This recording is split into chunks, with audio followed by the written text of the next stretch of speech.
Since Guardians of the Galaxy Volume 3 is so far away, many people assume that maybe this is going to be one of the tightest scripts that Marvel is ever going to write. And James Gunn has an update on the script and how little it's changed. We'll talk about why it's had to change though.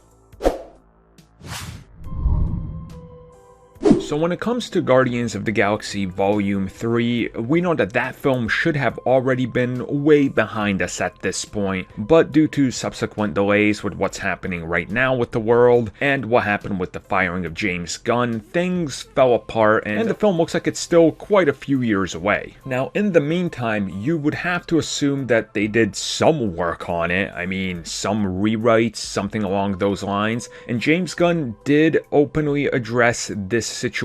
that of course he's going to get asked about in relation to Guardians 3 and what the status is, and he says it's changed very little from the original complete draft that he talked about probably last year. I can't even remember anymore, but he says very little has changed. Now people have been wondering, well, why did it have to change if you said it was almost perfect the last time? And this rolls it all the way back to something that was recently stated by various people at Marvel Studios, Victoria Alonso, Kevin Feige, people working on WandaVision, and that's the fact that the timetable of release has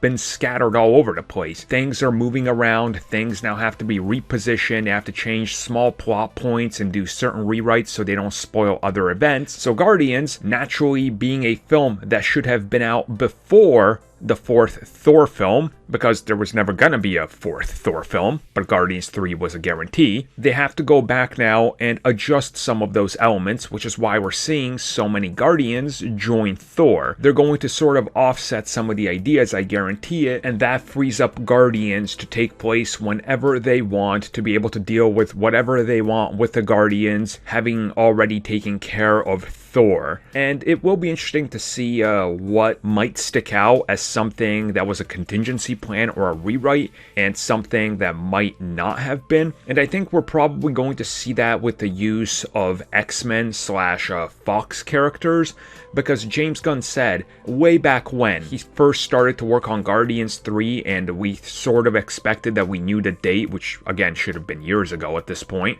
He said that if the deal was finished in time for the whole acquisition, he wanted to deal with a few of the Fox characters. Now this does make sense if he was to go back and maybe just add a few Easter eggs or references here or there, because now he can. I mean, in my opinion, I'll keep saying this, the Guardians franchise is the perfect place to introduce Norrin Radd, who goes on and becomes the Silver Surfer. You can introduce Zenla, you can show Norrin on there, you can make a small subplot that introduces whoever is going to play the Surfer, and leave it off on that, and then pick up on that strand years down the road.